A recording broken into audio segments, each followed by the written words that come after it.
Please grab a seat. Welcome to our panel on Transformative Justice, What Happens After Incidents of Harm. So we are all with, Bowery Resonance Committee, BRC. And I shouldn't have pressed that. This guy's going to come in there.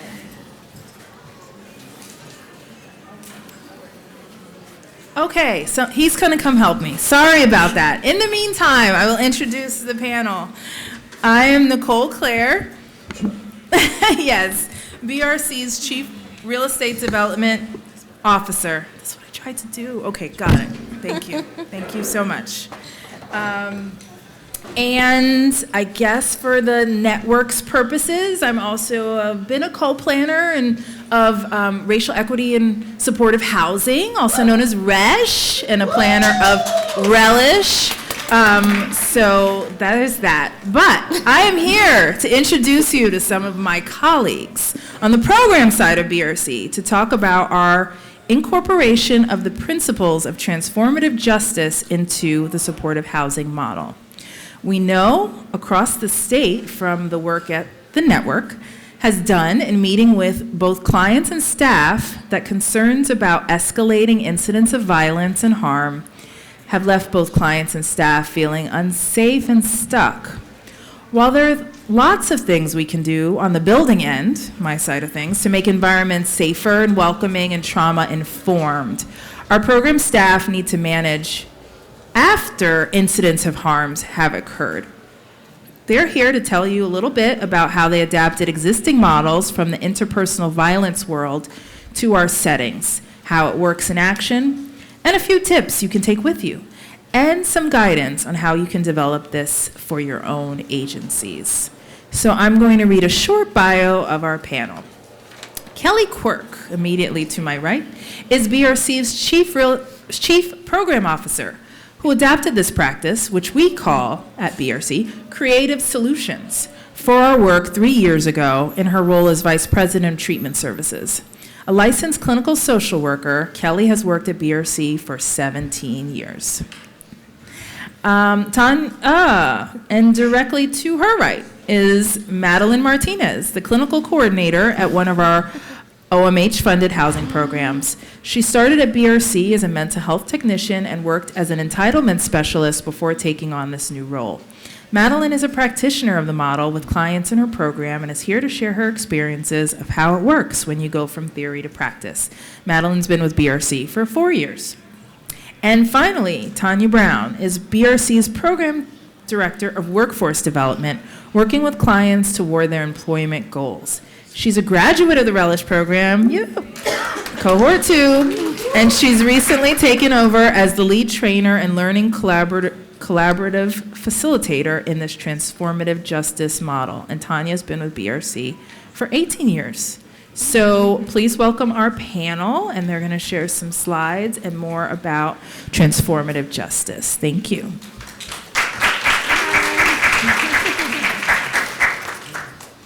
Thank you for the warm welcome. I'm going to go through the agenda. What were the challenges we were trying to address, right?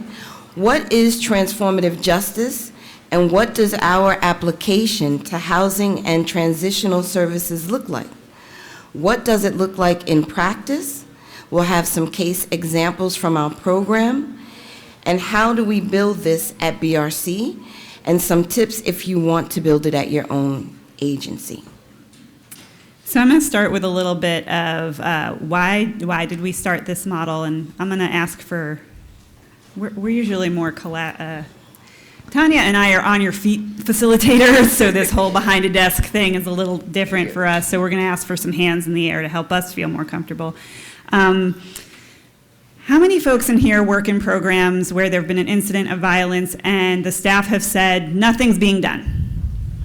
Great. And how many of you have heard the same thing from the clients? Great. All right, so we are all in good company in that all of us are coming to this from the same place.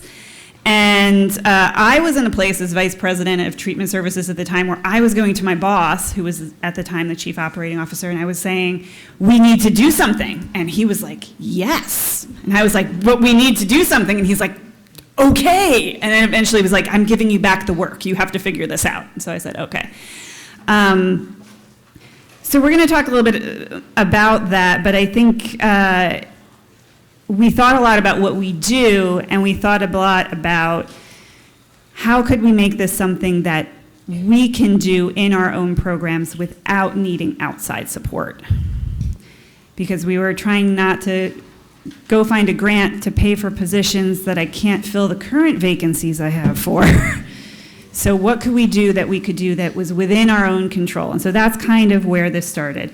And so when we looked at that, we looked at sort of this next question that comes up, which was, how do we even define harm in the context? Like, if we are going to talk about incidents of harm and we want to address harm in a specific way, then we have to kind of be intentional about what we're talking about. So what is harm, right? There's a lot of different things that can be harmful. Harm in the context that we're using it is intentional and reckless behaviors that cause emotional, financial, physical, or sexual harm or hurt to another person.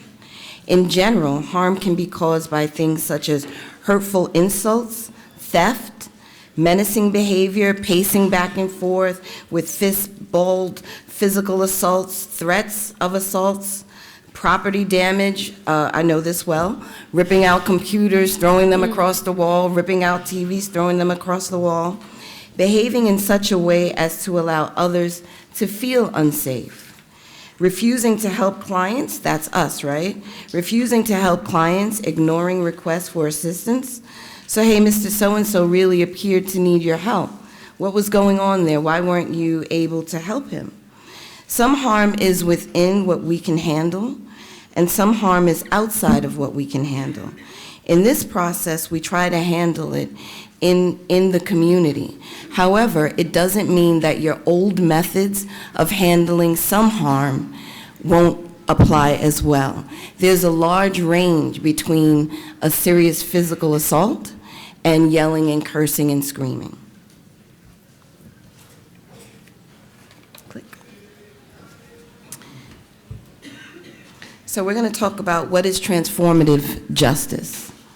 Transformative justice is a political framework and approach for responding to violence, harm, and abuse. It is most basic. It seeks to respond to violence without creating more violence. You punch me, I punch you. And or engaging in harm reduction to lessen violence. Transformative justice can be thought of as a way of making things right, getting in right relation, or creating justice together, right? So how do we bring residents back into the community when an incident of harm has occurred? In this process, the exciting work that we do is getting to work with each person, the one who caused the harm and the one who was harmed, to bring them back into the community. We want the survivor to feel safe. We want the person who caused the harm to take accountability and transform.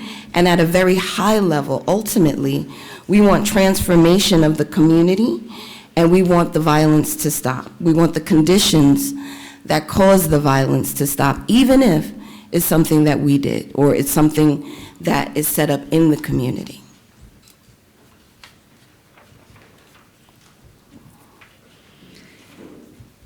So I said a little before about where we built our model from. So we looked at a couple of models ahead of time. So we looked at like a rapid response model of bringing in clinicians, or we looked at these sort of like co-response or like intensive teams. And there were two reasons we steered away from that. One is it over-pathologizes violence and harm. And it assumes that violence and harm is caused necessarily by mental illness. And I'm going to ask this question. How many of you had an argument, fight, something, break out in one of your facilities over sports on a television? Yes, a couple hands. That has nothing to do necessarily with someone's mental health issue, right? That has to do with frustration, tolerance, et cetera, which is just general in life. And like I said earlier, we wanted to make sure that we had our own capabilities within the community, and we kind of took that focus. So our model is primarily built out of the interpersonal violence community. So that is the work that is, other people would refer to as domestic violence work, et cetera. And we wanted to start the focus that our programs and our staff and our clients and our programs that is a micro community. That is a community into and of itself. We all have different roles in it, but it is a community. And that people heal and grow when communities support one another and have their own agreements around accountability. And we'll talk a little bit more about accountability later, because it's this word that I both love and hate at the same time, and we'll all figure out why together. So there's a couple of works that I wanted to share with you guys. You can take a picture here. You can ask me after, because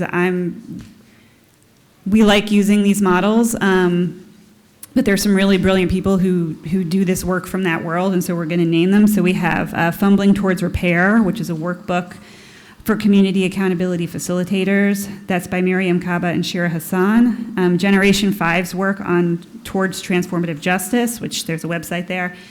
And then the one we borrowed the most from was Creative Interventions Toolkit. And that toolkit was created for couples who were in a domestic violence relationship when they didn't want to separate, when the goal wasn't separation. They wanted to stay together, and family community was going to support them in transforming into a healthier relationship. Does that make sense? So we said, well, that model makes more sense than bringing someone in, and that model makes more sense than transfers or evictions for cause, et cetera, is what's a model where people are kind of still together and don't want to leave, but you kind of got to figure out how to work through it. So that's where we sort of built that from. Okay, so what is community accountability and transformation, right? These are big words. It's a dynamic process built upon transformative justice techniques for engaging staff and clients collaboratively in a process to break down and stop problematic situations that cause harm. It's focusing on one incident of harm, focusing on those behaviors. It's not bringing everything into the situation when a harm occurs. So you're not talking to the client that caused the harm about their room being messy or about other things. You're keeping it specific to that one incident. It is a process that takes time. It's not overnight, and it's not a quick fix. You set a schedule, you're meeting maybe 6 to 8 weeks, twice a week, whatever your schedule is, and you're talking specifically about those harmful behaviors or that incident during these meetings. It's not a process that's linear, right? You may take one step forward, you might take 2 steps back. I like to think about it or compare it to when I'm on a diet. One day is a really good day, one day is not such a great day, but you keep trying, right? It involves supporting both the person who was the target of the harm and the person who was causing the harm. Sometimes we shun the person who caused the harm, but it's bringing them in and supporting them as well. It comes from a strength-based process. So you want to find and focus on the strength within that client and use that through the process to remind them of how they can change their behaviors. It's a new way of adding rigor and consistency to the process of holding one another accountable. And that's really hard, deep work. So this is not the same as, clinical can handle everything. Go see the caseworker, send it to the caseworker. It's the whole staff, all levels, taking part as teams working with 2 individuals. And this is where the transformation comes from, because you're building rapport with clients based on a rapport that already existed. And you're holding them even when ILS or clinical is not there, ILS, independent living specialist, or the case manager. What happens when an incident occurs overnight or the client needs support overnight? Just to add, one of the first cases where we tried this out, and I almost cried because it worked, was a client who had a lot of incidents specifically on the weekend, and we had a weekend sort of maintenance worker that they really connected with, and they were like, can you go talk to them? And the maintenance worker was like, I'll be there, and they would go sit outside with a radio for a while to calm down, and it was having that community focus and being open to it not being like you have to wait till Monday or you have to wait till the morning to have somebody here to help you. So we talk a little bit about life cycles of harm. This comes from that creative interventions, and then we thought, how does this apply to the work we are all already doing? So I'm going to take a poll. Who here has some type of trauma-informed care process you're doing in your agency right now? Okay, and like client engagement. You're working on client engagement and rapport building skills. Great. So we talk about that as pre-harm stage, right? So we use trauma-informed care. We build, this is housing, right? We build trauma-informed environments so that there's less arguing over resource space, or then there's lighting that feels better, et cetera. So we were like, okay, I felt like we have interventions that we use and we train our staff on that address kind of that pre-harm stage, creating environments of sort of care and safety. Then there's the next stage, which is escalation and explosion. And so that's when the goal for escalation and explosion is stop the harm, right? That's everyone's goal. So who here has a de-escalation model they use in their agency? That you train staff? Yep. So we use CPI. Some people use SKIP. Shout out another one that people are using. Anyone? All right. Well, you know the name of the one they train you on, I'm sure. And if you don't, then your training department shouldn't be in this room. We won't tell. So we said, what happens then after, right? We've stopped the harm. That's the goal. Stop the fight, right? Break this up, et cetera. And then what happens after? And that's where I think we felt that there was a breakdown. That's where what Tanya was talking about. Everything was getting thrown to one case manager who's both managing your case, right? And handling that you want to go back to school or you want to reconnect with your family. And by the way, they're also supposed to be the one who's holding you accountable for this harm that you caused, or they're also supposed to be the person supporting you through this, and they're supposed to be helping you, remind you that you need to, follow up with your diabetes, right? That's a lot to put on one person's responsibility, and it kind of breaks the ability for folks to really focus there. So we said that there's two steps that we could have done a better job at. Helping someone recognize the consequences of the harm they caused, and then making repairs for harm. And those are steps that we feel like you have to do one before the other. And that was, I think, Maddie laughed, but that's a big part of what we worked on with staff was there's a lot of ability for us to help someone make repair for harm, but there's a lot of work we often have to do to break down, like that someone gets someone to accept that they caused harm without all the qualifiers, right? Mm-hmm. So that's what we sort of use this as a model for where creative solutions or the transformative justice practices really start to be like the primary focus is in that recognizing the consequences of harm and making repair for harm. Hello, everybody. So adding on to life cycles of harm and also accountability, why the focus on community? When you think about community, the first thought that some people may have is probably like a physical community, right? But community to a lot of our residents is also us, like we're the point of contact. It's not just the neighbor outside. It's not when they go and they panhandle. It's the direct contact that they have, and the majority of the time, it is us. So when a situation of harm happens between two individuals or in a small group, it often re-vibrates through the entire community, which is usually their place of living. Whether it's in a shelter, whether it is in a supportive housing, or where I work in a community residence. Each program is its own mini community, and addressing instances in a community forum allows the entire community to feel secure for both residents and also the employees, especially because, as you may or may not know, some of the incidences arise not only between residents and residents, but also staff and residents, which we will discuss further along our presentation. So staff and clients have different roles in the community and boundaries, and those need to be reestablished and solidified through the process while allow each side to have some power over the outcome, which is why we have to encourage for people or all the parties involved to have accountability. So this is a skill set that is useful for both staff and clients, right? And in the process, you want to try to help people have agency so that they are making decisions and that they feel empowered in the process. What's transformative about the process is that it helps clients to learn new behaviors. We all have behaviors that we use on the subway, right? There's your subway self and your professional self. Your subway self might respond to somebody brushing against you a little bit differently than your work self does, right? So clients also have behaviors that they've learned over time that has been useful for them.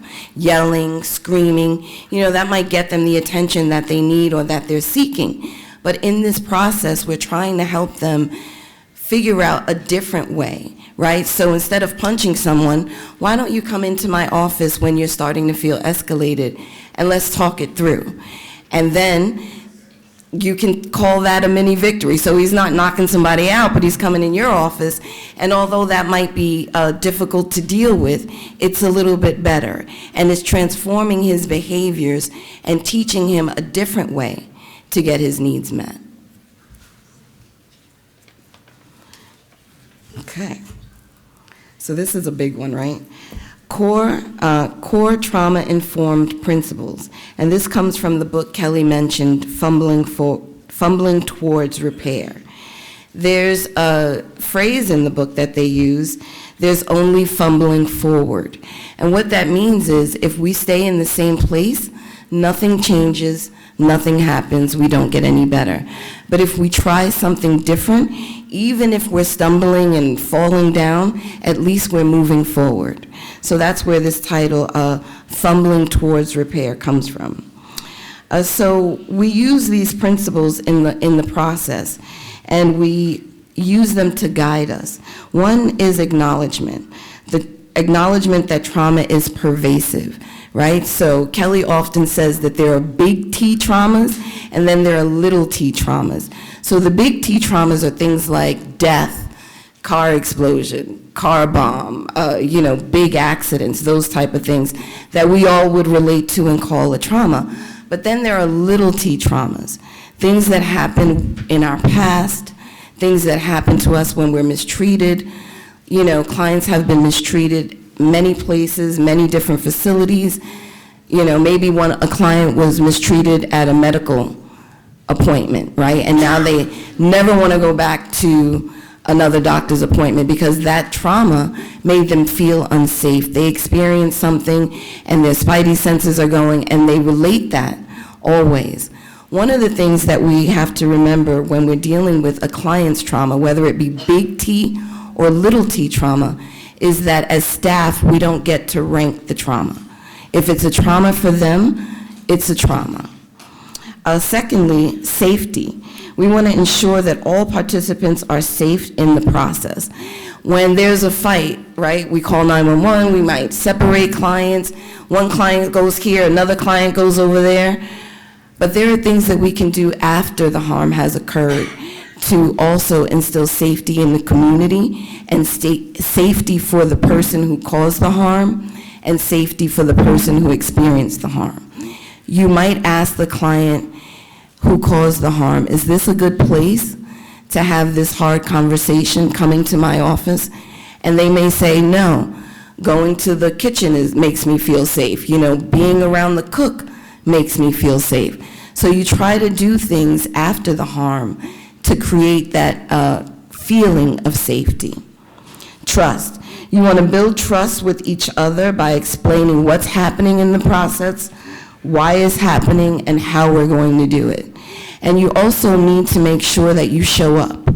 As case managers, ILS staff, we have to keep our appointments.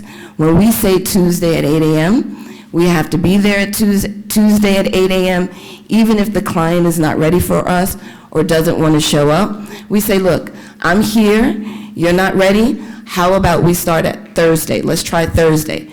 Thursday you come back, they're not ready. All right, let's talk about it. Is it the afternoon that's not working for you, or is it the morning? You also want to build trust by making sure that you're transparent about the consequences if they continue the harmful behavior. If you continue to do this, 911 will be called. If you continue to do this, you will be separated. So in the process, you want to make sure that you show up, and you want to make sure that you're transparent throughout the process. Choice. This process is voluntary, right? Can't make someone do it.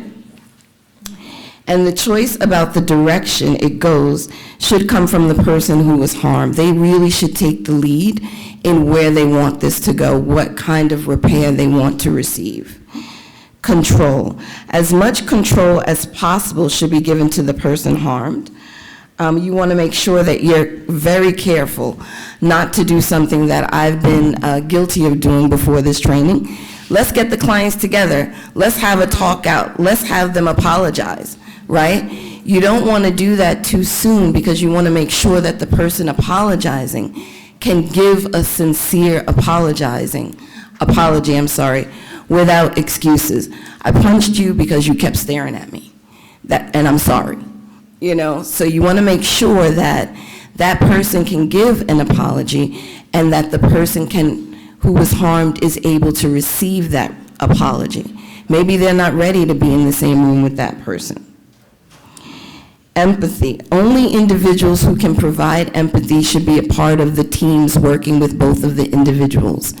There are some things that all of us have, that may get under our skin. There are some things that are just unacceptable to us, and we may not be the right person to be on that team helping either of the clients with this. And we have to make sure that we're checking in with ourselves as the teams are created and during the process so that we can provide empathy. If something's going on with you that day and you're not the best person to show up, it's better for you to tap out, take care of yourself, tap someone else in who's on the team who can provide that empathy for the client. Collaboration. This requires input from all parties and includes needing to be flexible. So you're working with teams across all staff levels, and you want to make sure that you're collaborating. Just because you're clinical and you know the client through one lens, you may not know the client as well as maybe someone who sees them on the 24-hour overnight shift, right? They see them through a very different lens. So you want to make sure that you're working together and you're building ideas through this collaboration on how to help the client transform or change their behaviors. Strength-based. This is built on the strengths of the participants. If we think of our most problematic clients or clients who exhibit the most harmful behavior, we can think of something they do right. Maybe they connect with family. Maybe they're always on time for lunch. We need to start from that space, the strength-based approach, and not a deficit model. In this process, we want to answer judgment with curiosity. When we start to judge clients' behavior, you want to figure out, was that something, am I judging this because of something that's going on with me? Is it because this incident was particularly heinous to me? And you want to continue to be in a solution-based mode so that you can walk through yourself and with your team so that you're providing the best service and support to the client.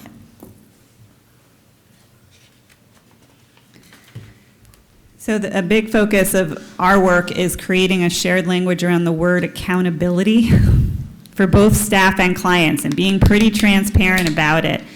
So I'm going to ask a question. Someone shout out a definition of accountability that you use. Anyone? I would say ownership. Ownership? Okay, so for you it's acknowledgement and ownership. Someone else? Taking responsibility. Follow-up. Okay, so those are kind of two different accountabilities, right? There's acknowledgement, but then there's someone who's like, well, that's not accountability unless there's follow-up, right?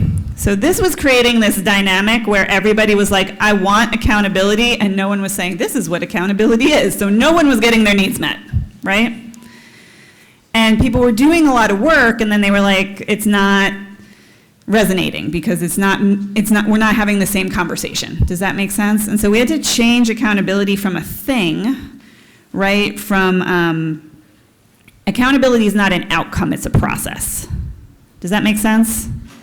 And so if we think of it and we tell the clients, we tell the staff, and we're like, we're all using the same process and framework to think about this, right? Is that accountability staircase. That's what we've been using, and that is what we talk about. And I'm sure some folks in Maddie's program have it like pinned up on a wall on the pin board behind a desk, right? Because this helps us say, when we're at different points in this process, we should be doing different things. And we can't do certain things until we've done others. So the first one, stop the immediate harm or violence, right? And so we have a mechanism that we train people. We know that one. We've stopped the harm. Step 2 is recognizing the violence or harm. So what Tanya said when she said, I'm sorry I punched you in the face, but you were staring at me, right? So they recognize the harm happened, right? But there's all these qualifiers that get attached to it. And this isn't just about clients and staff. I mean, like, this is something to learn. This is a lesson I learned in doing this process for myself, because I do this with my kids all the time, and right? And I'm like, I'm sorry mommy yelled at you, but you did da-da-da-da-da-da, right? And I was like, oh, that's not helpful. Doesn't mean you stop doing it all the time, right? But it just means that's sort of where you're at. Step 3 is being able to recognize the consequences of violence and harm without excuses, even if they were unintended. So sometimes someone I caused harm by, I left your apartment door open and someone came in and robbed you, and I didn't mean to do it, I just forgot, right? But you got to remove even that excuse. I did it, and I'm sorry. And the reason I'm sorry is because your stuff got stolen and it was meaningful to you, right? And we can do that as staff, too, for clients. We can model that all the time, right? So I've had clients where they felt like they were being particularly targeted. They had some behaviors around their substance use that were very high risk, and so staff were paying a lot more attention, but to them it felt like policing, right? And I said, okay, I'm sorry that you felt policed. I understand that was triggering for you. Can we work on something for a safety plan for you? And I want to hear what you have to say about that, right? So we kind of take those kind of steps. Step 4 is making repairs for harms. And those can be things that are big or small. There's a lovely, we use some videos from the internet that show real examples of that. You know, everything from someone painted a 6-foot-tall Tinkerbell because someone was like, well, if you have no other skills than art, you're going to paint me a 6-foot-tall Tinkerbell. And that's the answer, right? So we use examples of that, but there are examples I think we can all think of, right? So the person who rips the computer and throws it, they can go help clean up a room, right? Or they can go help water plants in that room to make it a more welcoming space, right? We've had folks who volunteer to take care of the garden after they've done some harm and you know, they tore up the potters with all the plants, right? And so there's different ways that we can think about it. And the other thing we should be asking is the person who was this receiver of the harm, is there something that would repair this, right? And so that, I think, has been kind of meaningful for the staff. So if the staff have been harmed in some instances, we say, is there something that could make a difference here? Right? And sometimes that's a chance for people to say and really reflect and think interesting things, right? And I'm not going to presume to know what would be the thing to repair harm for every single person, right? That's a very personal thing, but it gives us the opportunity to sort of think about it. Step 5 is changing harmful attitudes and behaviors so that that violence isn't repeated again, that harm isn't repeated. And that's, I think, a lifelong skill for probably most of us, because by the nature of being human, we cause harm, right? I yell at my kids. They don't love it. They make that quite clear, right? I've caused harm, right?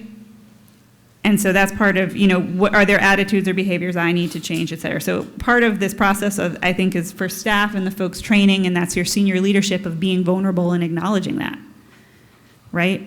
And acknowledging it openly. And then step 6 is kind of like, you know, the pie in the sky goal, but exist as a healthy and positive member of the community, right? except it's maybe not that pie in the sky. We can all do that, and we can all work towards that. And so one of the things we really talk a lot about or have trained, and I think in our model we use a monthly learn and collaborative call. We'll talk more about implementation, but one of the things that always comes up is people really want to move quickly from step 2 to step 4. And they want to move real fast, right? But it's more harmful, as Tanya said, to have somebody giving an apology to pulling 2 people together if someone's really not in the space where they can do that and they can offer a full, like, transparent and true apology. And that they're in a space where they can make repair for harm. Adding on to that, one of the things that the person who is harmed often wants is punishment, right? I want him punished, I want him set aside. But really focusing on a different way to bring repair for that harm is really one of the important steps also. So it's not based in a punitive, right? Because if you were punished, right, when you acknowledge something, would you want to acknowledge it, knowing that this big punishment is looming ahead of you? So considering it in a way to build a bridge in between the 2 people has also been helpful. And one of the ways to do that is to acknowledge for the person who's been harmed, if they're saying, you know, like, I want them evicted, I want them transferred, I want them moved, is to say, okay, I hear you and I understand why you want that. And if that can't happen, what would make a difference for you? If that's not the outcome that we can get, what would? And so I think saying to someone, acknowledging what they want, and for some of this there's legal reasons, and for a lot of it there's community reasons why we might not want to do that. But I think that's kind of where we go. Mm-hmm.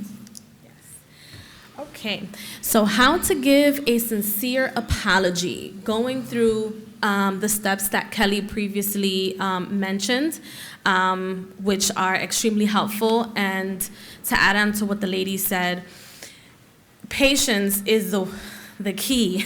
I'm breathing heavily because I have to discuss with you guys some of the cases. So patience going through the steps as a service provider is going to be your right hand friend, partner, is your patience and the space that you give to the clients or whoever's involved in the incidences.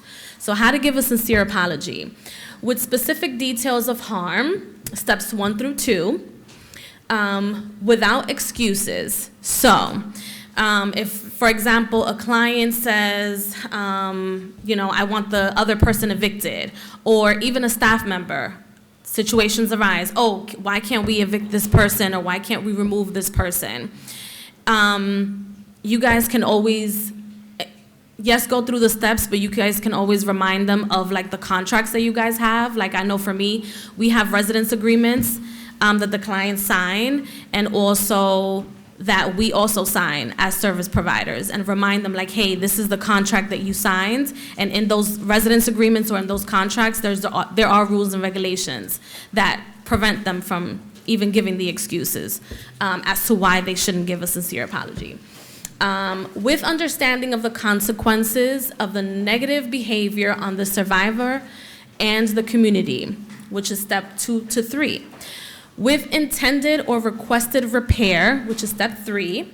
With a commitment to never repeat the behavior harm again, which is step 5. And in this step, which I've used when incidents have arrived, we have something called, like, a behavior plan, right? Once the client takes accountability, like, Miss Maddie or Miss M or Tanya, hey, I did this and this. Like, yes, this is something that I did. You can always place the client, on a behavior plan, and the behavior plan is not a form of punishment, but also it's of course not punishment, but it's a way to remind the client, like, hey, I want to give myself 30 days to change this about myself. And then this way, you can encourage them to go to outpatient, receive therapy for any behaviors that might have caused them to harm either themselves or other people. Or even if it's a staff member, hey, this is something that occurred, would you like to go to therapy? For BRC, we have something called EAP. It's right in their ADP portal, and we have a lot of benefits that benefit the staff. therapy, babysitting benefits, anything that might help you be a better person, not just for the residents or to prevent harm, but also for yourself. Because as service providers, you guys come in every day to work, or we come in every day to work. We have to be mindful of the state of mind that we walk through those doors. Because then behind those doors, somebody might get harmed and it might be a trigger, you know? With acknowledge that repeating the harm will result in consequences, and without the apology being for self-gain. I'm gonna apologize so that this person can continue to, I don't know, maybe borrow money from me, which that does happen, which they're not supposed to be doing. Or, let me see, so this person can continue to, I don't know, give me their sneakers, or let me borrow their sneakers, which probably created the problem to begin with. So self-gain is a no-go. So what we do is we've rolled this out program by program. So we take a program at a time, and we train 6 to 10 staff in the program at a time, because you need teams in order to do this. And we purposely ask for a mixture of some of your overnight shifts, some of your evening shifts, some staff in clinical, some staff in maintenance, some staff in kitchen, whatever the breakdown is, so that it's a good mixture, and so also that we can sort of cover the different times of day when we notice incidents happening. Because I'll just ask, who here runs data for your programs? Or you're pretty, okay, and review incidents? Great. Is a majority of your incidents on the evening shift? The answer is yeah.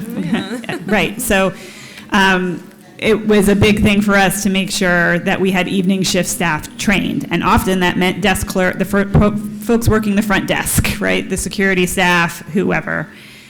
And so we would train these groups of staff so that there's enough participating, and also so that if someone, to Tanya's point, had to tap out and they were like, I can't do the work with this person for this instance, that we had enough of a depth in the program for someone else to take it. So a good example would be, we've had incidents where a client injured another client's service animal. Right, so you heard all the, you shouldn't support the person who hurt the service animal, right? Because that hit you in a certain place, right? You're like, you can't hit the dog. That's okay, right? But you need enough people on your team that someone there is going to be like, I know it's bad to hit dogs, but I can work with this, right? And so that's why you want to kind of get a good group of people going. Yeah. You want to make sure that it's, as Kelly said, it's across the board. You have, the maintenance team, they see the clients at odd hours, different times. The cook staff always has a good rapport, usually with some clients where food is involved. Clients tend to gravitate towards certain individuals. So as you're creating team A to work with the person who was harmed, you're also simultaneously creating team B who supports the person who did the harm. We had a pretty bad incident at one of our residences, and as we were going through talking with someone about the incident, it was the ILS, and she didn't see her client in that same light. And although he did something that was extremely harmful to someone else, she kept saying, but he's just a young man himself, right? He was going through these things himself. So she would be a good support person on his team. And anyone who has a rapport with him is on his team, and everyone who has a rapport, or at least a few people, with the person who was harmed can be on that team. And so both teams are created. They check in with both of the individuals, letting them know, hey, this is a process, community accountability that we'd like to use around this incident. The goal is to make repairs so that both individuals remain in community. It's voluntary, so both the clients have to opt in. Once that occurs, the teams connect with each other and say, we made these teams, we're going to work with these clients. They create a schedule. They stick to the schedule, as I mentioned, and they meet with client A and they meet with client B. Now, the teams don't, the team working with the person who caused the harm, they don't also meet with the other person because we're creating trust. If I know that you're meeting with both of us, maybe I don't want to be as forthcoming with you as to why I did what I did. So both of the teams meet separately with those individuals, but they do come back and share information. What would the person harmed like as a repair? What would they accept? Are they ready to accept an apology? What is the person who caused the harm able to offer? Is there something that he can provide to repair the harm? So then they go back and they report back to their clients, and this process goes as long as the clients are talking and working through. Sometimes it stops where the person who caused the harm may not be ready to acknowledge. And they say, yeah, I did it, but it wasn't that bad. So they're not ready to meet with this person. And until the teams can get to a place where the person can give a sincere apology, I did this, it caused you harm, I'm sorry, it harmed the community because everyone felt unsafe, and I don't want to repeat these behaviors. Maybe I can provide something to make this repair. I'm sure they're not going to use that language, but you get the gist. So as you're working through the process, the teams facilitate a process of healing through this. And you can't force it. It has to go at the pace that the clients are able to work through. And to add on to the team process, as a team, whether you are a residential aid, community tech, over in operations or clinical or even management, it's important to document the process because that helps when the client is going back to maybe their behavior plan that they signed and they set up for themselves, or their service plan and goals and things that they would like to achieve. That shows that the client is ready to continue to be in a community, but to be honest, supportive housing, most of us, is transitional. Most of the house, like I work in a transitional housing setting. So when we're trying to encourage them to go on interviews, it shows their independence and readiness to live independently or alone or in other SRO settings. And I think for the folks in permanent housing, permanent supportive housing, that this is even more important because the clients are there. They're not leaving, right? There's not the transfer, right? Right? So for a lot of us, it's like, well, I gotta do something. And so I think part of the way, and I think Maddie was in one of the first groups that we trained when we did this, that we set up just the expectation for the staff, and I think this is really important going through it with the teams, is we're gonna try, right? Like, and we're gonna hope it works, and we're gonna do our best, but not trying anything isn't quite getting us where we need to go, right? And so we've got to at least try and see where it goes. And so we're going to give a couple of case examples, and I might ask Maddie to talk about them a little bit, just so we kind of get some flavors, and then I'll add a couple others that we've kind of tried. So, yes. But there were two that I think were kind of helpful and indicative of thinking how this can work also with helping staff, right? So who here has lost staff in the last 4 years after an incident because they no longer felt safe? Oh my God. Right, and that's also a concern. And so the first incident I wanted to bring up, we had a client and they took a pipe and they broke a staff's car windshield. And I thought, we're gonna lose this really wonderful nurse. But she was trained in this process. Maddie knows who I'm talking about in terms of the client. And she said, I don't want to be the one to talk to him, but I want him to go through the process. And she's on our monthly training calls where we would all talk about hard cases, where we would talk about the cases we were doing through this. And she was there, and it was, an interesting conversation to have when the person who's the receiver of the harm is also in the room while you're workshopping, sort of the person who caused harm. But she still works for us, because she said, even though I didn't really want to be, I didn't want an apology, I didn't want to have to go through this whole thing, but like I knew something was happening. Yes. And that mattered to me. So maybe you can share a little bit about what it was like supporting the client who caused harm after that happens.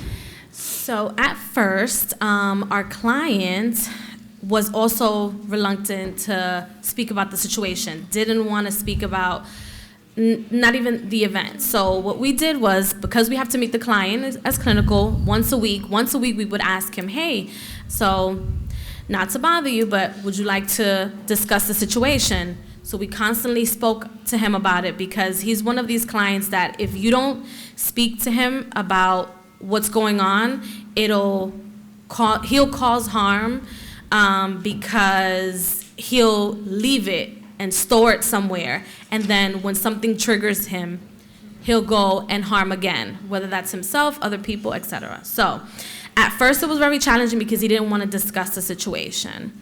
But then he took accountability and realized that staff was just basically asking him, hey, you've been to the hospital a couple of times. We just want to know, why did you think it was okay to not take said medication, or not be medication compliant, or do you want to take your medication now?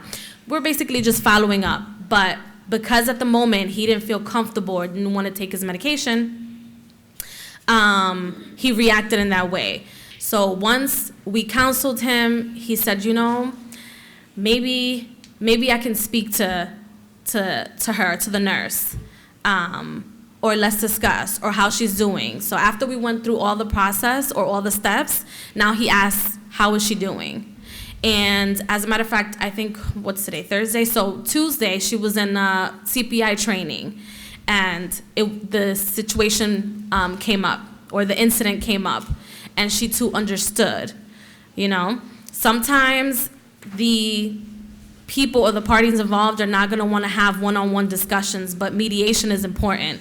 And the people that are conducting the mediation, which it could be the counselors, the RAs, or et cetera, the way that you inform the other party about what party A or Team B has said is very important, because had we told the client, hey, well, we're not going to discuss this anymore, you don't want to take medication, we weren't empathetic to his needs at the moment, which is his medication, whether he's completely medication compliant or not, we still have to service the client. Had we said to the client, okay, whatever, you don't want to talk about the situation, and we would have left it alone, or we would have said, hey, this individual doesn't want to talk to you anymore, they would have never understood that staff is here to help.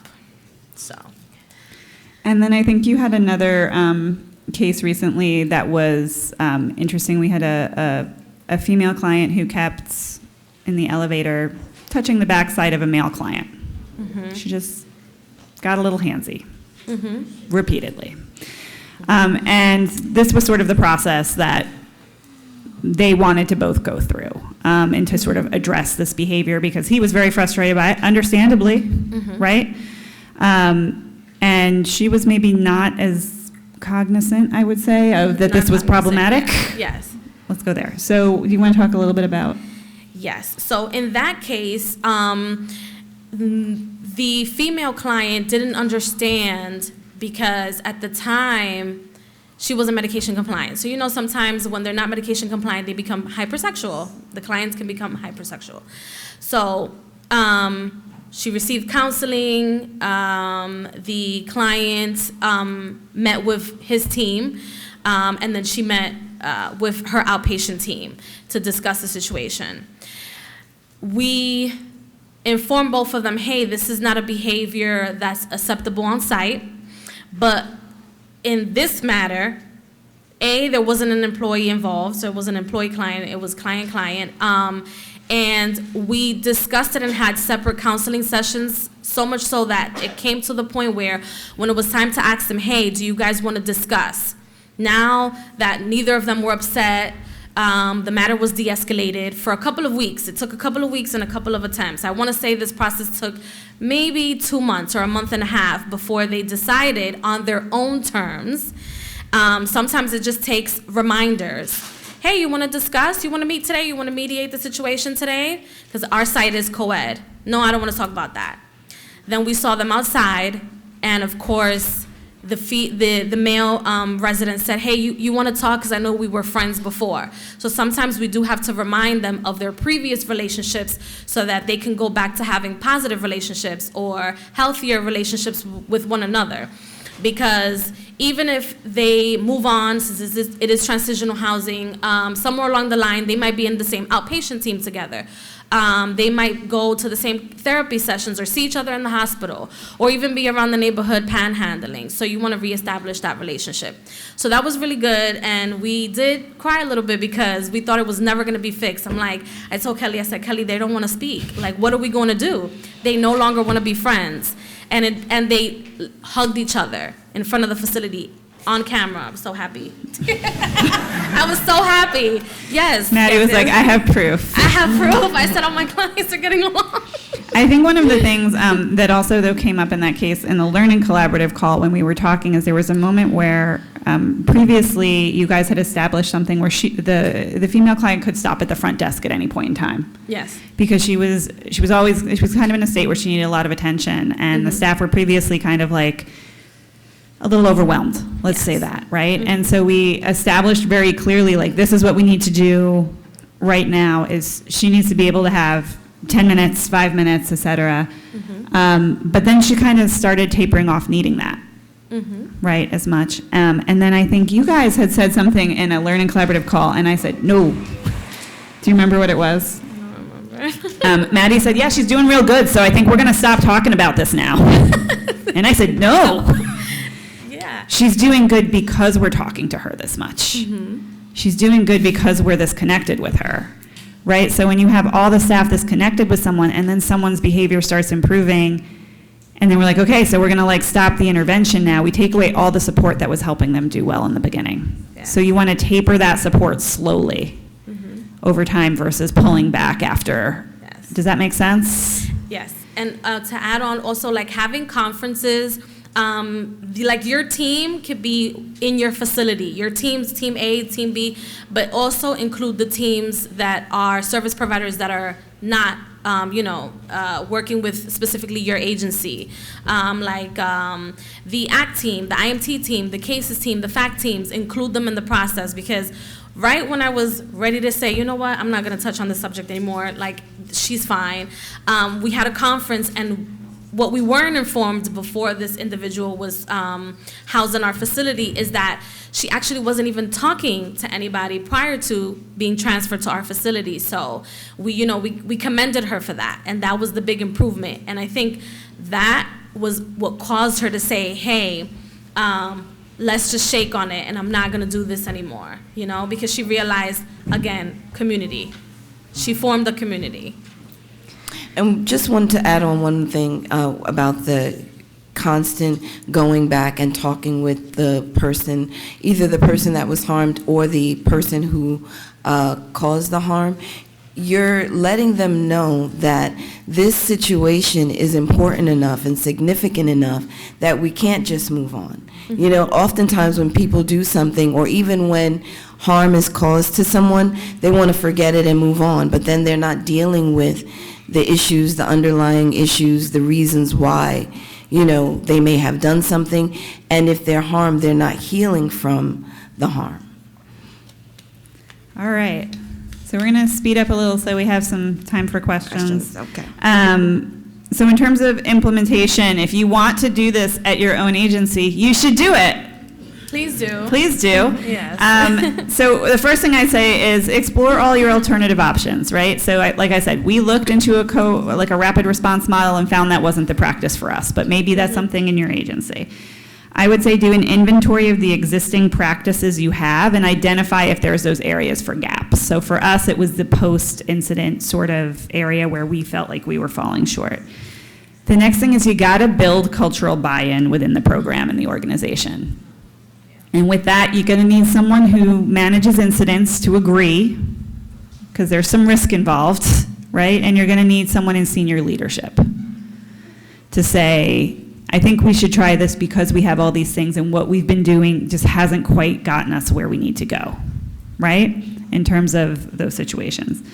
And then you need buy-in within the programs. And I have found the program staff to be the most willing to do this process. So there's that. Then you can choose specific sites. So we started small. We picked 4 sites to start with, and then we've kind of done rolling trainings and brought in 4 or 5 more each time, and then as staff leave, bring in new folks. Again, you're gonna we bring in, I think staff across all levels is important. I think that's also important because the staff who feel the most disempowered in these situations are our frontline staff. They feel the most disconnected, they feel the most left out of the process, and they often have the most, some of the closest connections to our clients, right? So I'm thinking about my maintenance worker who runs the talent show at one of my programs every year, right? And also had coffee thrown at him, right? And so how do you make sure that this person feels supported in a process where he can still be doing his job and still running a wonderful talent show and still being in community, right? Like that's what we want. All right, Tanya. So you want, when I came on and started doing the training, we were doing it on Zoom. And it's like the training is a long training the way Kelly designed it. It's a 6-hour training. And she was doing it in 2 sessions, which worked great because she's Kelly, and she's great, and she's the chief executive officer, right? But when I started doing it, it was crickets across the board on Zoom, and one person showed up. So I asked Kelly if we could do it in person, and it made all the difference. It made the difference because, you know, we were able to do icebreakers.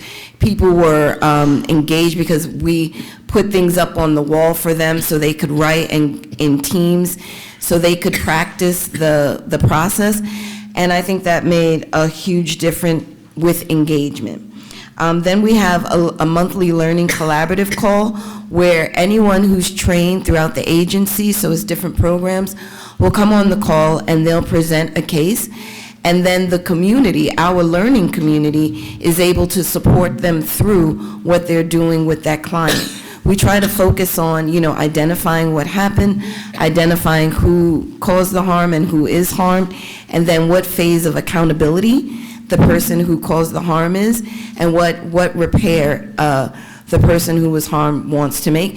And even when the process is not moving forward as quickly as possible, talking about it collaboratively with your peers, it helps staff feel very supportive, and it's also creating new ideas. Then we try to lean in versus phasing it out. It's something that requires attention and constant reminders of the process, and you can go to staff meetings, team meetings, do little reminders. We're sending out materials just so that everybody knows that there is something in place and that there are tools that you can use. I already went. So Okay. I'll just add here that you really want to make sure there's a good number of staff per building, and I know that supportive housing programs are smallly staffed. 6 people. Mm-hmm. I think most of your programs have 6 staff. So everybody. That's the goal. It could be everybody, right? But like 6 people. So you want to also create a safe space for staff to feel vulnerable and open, and that happens mostly during the collaborative call. You want to acknowledge always that this won't work in every situation. There are going to be mistakes, there are going to be complicated victories, as Kelly likes to say, where the client can say, all right, so I did that, right? And that might be all you get. But it's a victory because at least they're acknowledging what happened. I think that's it for this slide. All right. I think we're good on that. So this is the fun one. Is it a foolproof process? No, it's not. Right? We talked about that. It's an attempt to help with a healing process for a community, the whole community, and the people within it. That's not linear. So in the same way that, our clients do better or worse on their medical, they do better or worse on mental health, they do better or worse on other things, we're going to expect to see that in this process. We talked about complicated victories, and there's the small victories that you see over time, right? And so, our goal is to keep people in community, keep them in their tenancy, keep them in the space in our building, but also in the community they've got used to. And so sometimes that means they're doing really great with the person that they were having most of the incidents with, and then something else arises in a different way, right? So we keep that in mind. And, we like to say, it's literally in our tagline at BRC about hope, but we believe in hope, and this is essentially a hope-based process, right? Like, we're all hoping that we can do better. We can do better with our clients. We can do better with ourselves as staff if we are the cause of the harm. And so there's that. So I might skip this next slide. That's fine. That's fine. All right, so I'm just gonna say really quickly just some of the benefits that we found and then skip it. But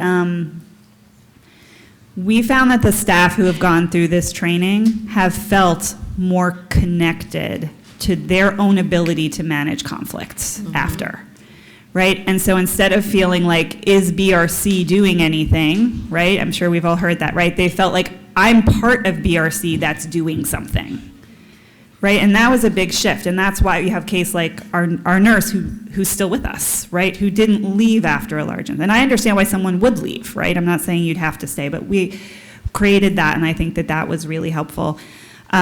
It also gave a lot of space for staff to be willing to make apologies. And I think we could all do that more to each other, to the clients, et cetera, that it was okay. And part of that is we had senior leaders, myself, Tanya, other folks literally modeling all the times we've had to make apologies, and that there's nothing wrong with doing that. I think for the clients, it's keeping them in community tenure and giving them life skills. And then I think personally, all of us have learned how to make better apologies. Yes. And also to define accountability, right? And so I love being in rooms where someone's like, well, someone needs, even in my personal life, they need to be held accountable. And I go, what does that mean for you? Right? Because your definition of accountability and mine could be totally different. And so if I don't know what you're saying, I don't know how we can move forward. So I think those are the things. I think there's risks, right? Yeah. There's risks when you have someone, but those risks already exist. We have clients who engage in behaviors that are sometimes violent, we have some clients who sometimes do that, right? That is risk that we're already all absorbing and used to. So this is really about, if we know we're already doing that, we can't just push all the risk elsewhere, but it does make some folks uncomfortable with it. There's a known risk that they're continuing to absorb. But I think if we live in the land of there's risks that we're all absorbing anyway, and by people who are uncomfortable, I mean the person in your administrative office who has to deal with the insurance company, right? They may have questions. But I think the point is that there's so much connection to the client in this model that that's part of what makes this a bit safer. Yes. Just to add on, another benefit is that when you're working through the process in the community and other clients are seeing that you are working and meeting with these individual clients, it helps them feel safe, and they even know that something is being done. So that reinforces that as well. So we won't give specifics to other clients, that's a good point, but we will say in a community meeting, or if someone comes and they say, well, is anything being done about the situation between so-and-so? And we'll say, well, here's this process that we use here, and this is an important process we're all using to relate it to that. And we won't go into more specifics than that, but then they at least know something is happening. And you can post some of the principles in your areas, in your common spaces. You can call the process as a community accountability, creative solutions, and then you can refer it to clients when they say, well, what is being done?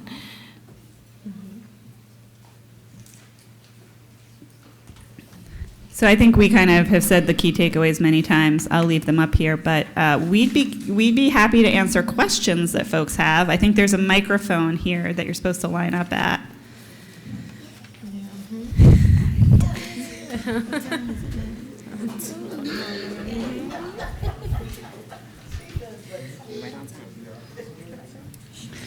Hi. Hi. Hi, everybody. Hello.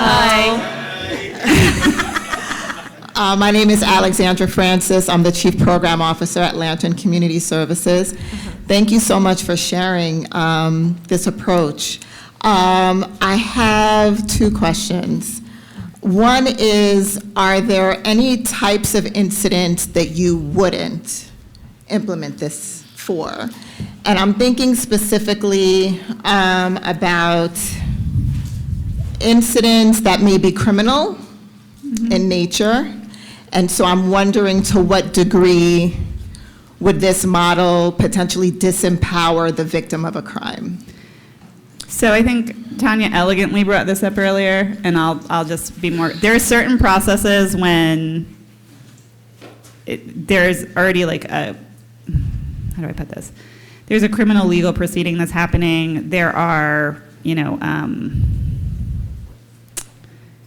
what do you call it? Procedures. No, where someone can't be in the same space as somebody. Oh, Order of protection. Order of protection. We're not superseding a court order, but we found lots of situations where you can have conversations with people about their behavior in our community and still say, that process is still happening. External from here, we're not talking about that process. I'm talking about what happens when you both who have a right to live here are in the cafeteria, or you're in the common space, or you're in the outside space, right? Like, we have to talk about that process. And so we're not going to necessarily take away a victim's right to use the criminal justice system if that's how they choose to handle a situation. I would say the ones we wouldn't use this for are the ones where someone's arrested and away for a long period of time and can't participate in the process. Does that make sense? Yeah. Yeah. And my second question is, can you speak a little bit more about, this isn't something that existed before you stepped into your role. So I'm curious about how you introduced it as a pilot. And you talked in one of your slides about buy-in, so I'm curious about that in particular. Sure, I annoyed my boss a lot for a while. There's some of you who know him, and he's a nice person. But I kept saying, She had to say that. David is nice. He's not my boss anymore. He's not my boss anymore, so I don't have to say that. But anyway, I just kept asking, like, we have to do something, and he's like, then find something. Right? And and he was like, just find something. And I was like, you don't have to tell me twice. So then I think what you have to do is block out some time and really sit and immerse yourself in kind of what this could look like and look at different models. And if you can find a model in Minnesota that works for your agency, go find the model in Minnesota. And then I came back with a pretty fully formed, here's a packet, and here's this PowerPoint, and let me talk to you about it. And I think I just put so much stuff, this is a strategy session, guys, so much stuff together that it was a little bit overwhelming at that point for him to like go through and redline, right? And so I said, I just want to try this at 4 places. And he said, which 4? And I said, I want to try it at these 4. And he said, okay, but then I need you to try it at these other 4 that aren't under you, but have a lot of incidents, and let's see if it works there. And so I think part of this is just bringing it up over and over and over again about it's the incidents, it's how it affects our clients, it's how it affects our staff, it's how it's affecting burnout, wanting to do something, and can we just try this? And that would be my suggestion. And you collected data to see how effective the impact that it was having? You mean after?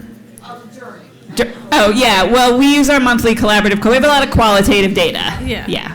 Yeah. Yes. I also have 2 questions. Sure. Brief. One is, does this delay or eliminate the use of something like a violation letter? We've used it to delay. Delay, okay, Yeah. but at some point it becomes If. Right? if So I think we're always transparent with folks about what could happen, right? And so we've always been, that's part of the accountability, is you're having this conversation with me, I gotta let you know if this keeps happening, these are the outcomes of that. And so they're just very clear, you're just very clear up front that like this is where we're at. And the other question I have is, do you see a role for trained resident peers to be involved with this? Yes. Yeah. Yes. Sorry, Tanya, go ahead. I was just going to say that as part of, sometimes when you're creating the team to work with the individual people, there may be a resident peer who could be on one of those teams supporting the person harmed or who caused the harm. So it's not like you have a group of trainees, it can be anybody in the building who wants to be involved. Yes. Yes. And Okay. and also I would suggest, like, if you have community meetings with the clients within their community meetings, we have just like we may have like a housing champion, we also have like a house representative that's a client, and they're responsible for informing staff what they like, what they don't like, what they would like to change.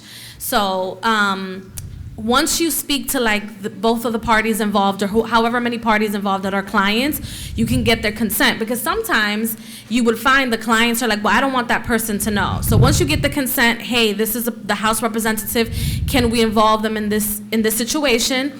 And because they're looking at it from a client view, they might see something that us as professionals or we won't see. So it makes it more relatable. Thank So you. yes, you're welcome. Hi. Jonathan from Jericho Project. First, thank you for this. There's a lot of things that I think I can implement in a lot of the programs that I run. But my question for you is, what happens when the trauma or the harm isn't towards a person that's living there? So we have someone who did harm to the community. And so essentially the whole building wants him out. They're like, I don't want him there anymore. He shouldn't be here anymore. It's a veteran building, so they feel like, we have standards. This is not the way we should be running things. So I don't see how this would be able to apply there, but I'm hoping you guys can actually make it fit because he also has his own developmental delays and the stuff that the perpetrator has done that has made this very complicated. But at this point, they want him out. And so on one side, they don't really want this. I can't see them really wanting this. They just want the accountability they want is for him to be kicked out. And they get, for those of you who work in supportive housing, which is all of us, you know that you can't just kick somebody out. Right, It's the housing right, codes, right. all this other stuff. But for them, why are you not kicking them out? Why do you still keep them here? So I think that's one of those you go back and you say, I hear why you're upset, I understand it, and I hear that that's the resolution you want. And if that can't be the resolution, what else could be okay? Right? And, again, it's the person who had a bad day and destroyed our whole lounge space outside. There was a lot of clients who were like, he's got to fix it. Right, and that was the process moving forward. How can we? And that required help and support because it's not a trained maintenance person, right? But giving them the opportunity to make as much a repair as possible. And so I think you can do it, but I think that the big question for folks who are the receivers of harm, and in this case you're talking about a whole building, et cetera, I totally get it, is okay. And if that can't happen, then what? What would be acceptable? What could make a repair there? Because I think that what adds more to this story is that it's a repeated thing. Like I Yeah. had to go to the building the other day. I'm a senior director, so if I'm getting involved, that means that it has gotten to a point that it can't be controlled. There was 4 incidences in one night, which is one person, right? Yeah. So there's the harm to the community, but there's like perpetual harm that he's doing to various people over and over again, right? And then there is a very close-knit building. It's 56 residents, but they're very close, and so they're sharing their trauma with each other, right? Oh, he did this to you. Oh, he did this last week to this person. So at this point, it becomes a laundry list of things. Yeah. And it becomes hard. I'm trying to use this because I came here specifically because I was trying to figure out what to do with this one person. Yep. Because it's just I'll spend all day talking about all the barriers with this guy. But But that's so real, right? That's why everyone's laughing because every building has 1 to 2 folks, and we're in this room because of 1 to 2 people that we're trying to keep in community, right? Right. And so I think you can do this, but I think that you gotta think small, and maybe instead of 4 incidents a night, you get down to 1. Yeah. Right? Working with him on maybe the accountability staircase, like having him have a team that meets with him to try to figure out, if he can recognize that he's causing the harm, try to get him in a place where he sees what he's doing, may be something that you can do also. Yeah. Yeah, and for the set of residences that are like complaining, maybe, I don't know if you guys already asked, but ask them, hey, would you guys like to meet? Let's have a conference. I know. It seems far-fetched. No, we try. Yeah, but also some of the victims are also the staff, right? So it's like to try to get them into the room to do the work while they're also victims of this. So I'm thinking about, do I bring people from the buildings into it? Like, I'm really trying to figure this puzzle out with this. So I was, and we can talk more after if you want, but I would say if your instinct is for us with this model, if your instinct is to bring someone from outside, then you haven't trained enough people in the program in the model first. Because you need the folks in the program to believe in it, otherwise No, I'm saying because they're also part of it, so they would need to be, talked to. So it'd be hard to double dip. But anyway, I'll let my fellow. Hi. Hi there. I guess I'll keep the streak of multiple questions going. So my questions are more about for the frontline staff who are doing the work.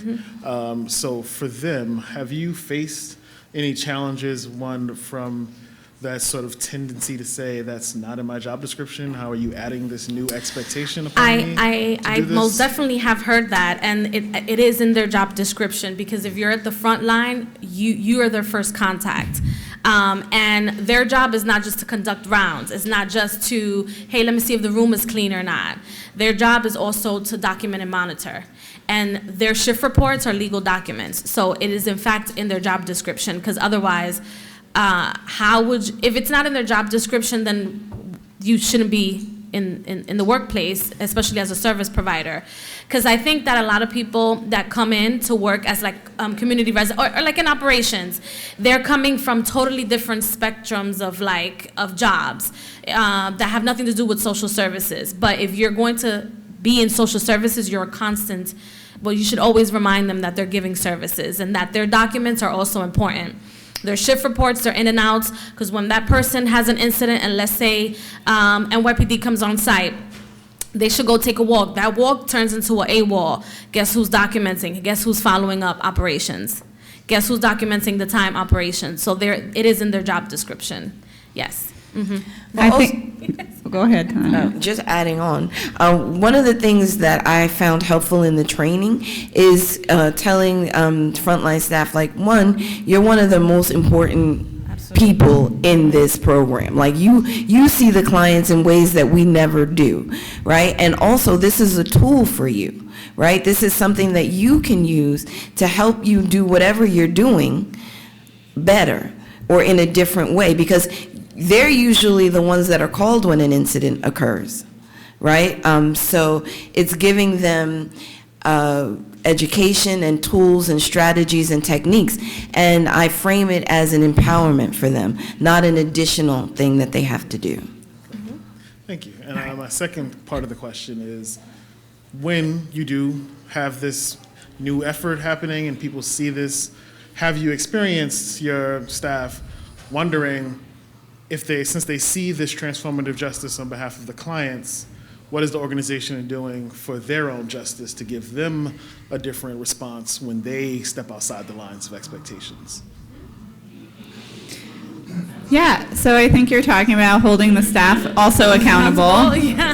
So what I'd say is we have worked that process when the staff have harmed clients, and we've made that clear. And I can think of an example right now where there was the way a particular supervisor spoke to a client was very triggering. This client who we never had to hospitalize except when spoken to by a particular person, right? And we weren't the one hospitalizing; they were the one hospitalizing this client, and we were able to help that client stay in housing, but we were also able to say to the staff person, this behavior is not working. And we're going to coach you and we're going to work with you on it, but we need to be clear about it because it's causing harm. Another instance was we had, and this is not so much for the supportive housing world, but how this is practiced in our agency, is we have a shelter staff person who loved steel-toed boots and wore them as they did rounds at night and was waking someone up every night, and that person would wake up and they had a history of being assaulted at night, and they would be screaming and yelling and threatening. And then finally I was like, you cannot wear the shoes. Like, we will buy you slippers, but you can't wear the shoes because you keep waking this person up in this particular way that is really traumatic for them. On this point that you know that that is what's happening, it's on you to change it. And they were like, got it.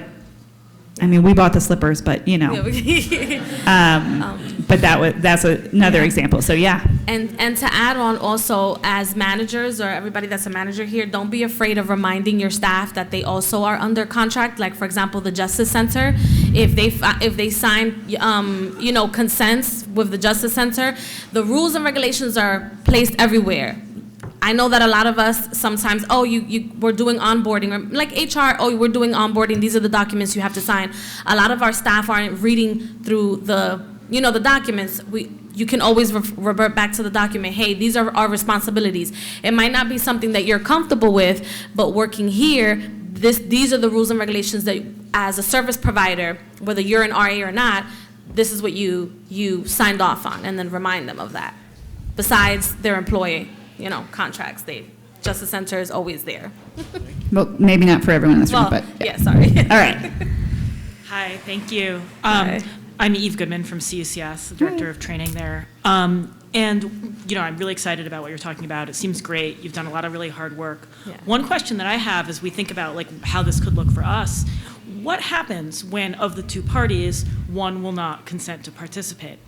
Is that just like, oh, well, then we can't do it? Hopefully not, right? There's got to be some sort of partial mode that you can do in those situations. Yeah, I mean, I think we've tried to just keep opening the door to participation as much as we can. And sometimes people want to participate in really little ways, especially the folks who've been harmed.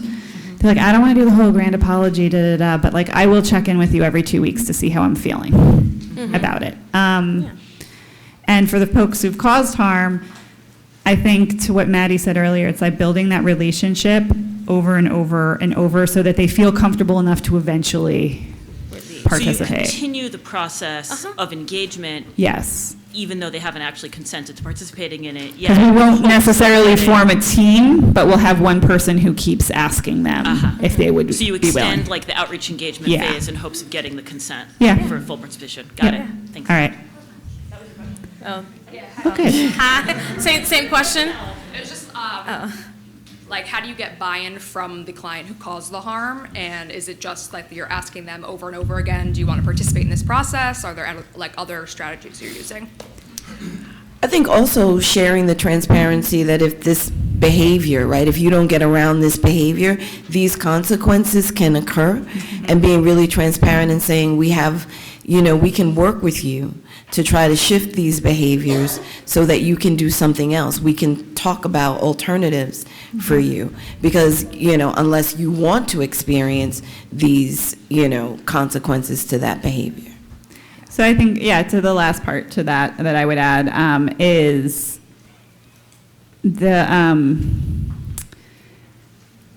it's never mind. I lost my thought. We're at the end. Thank you all.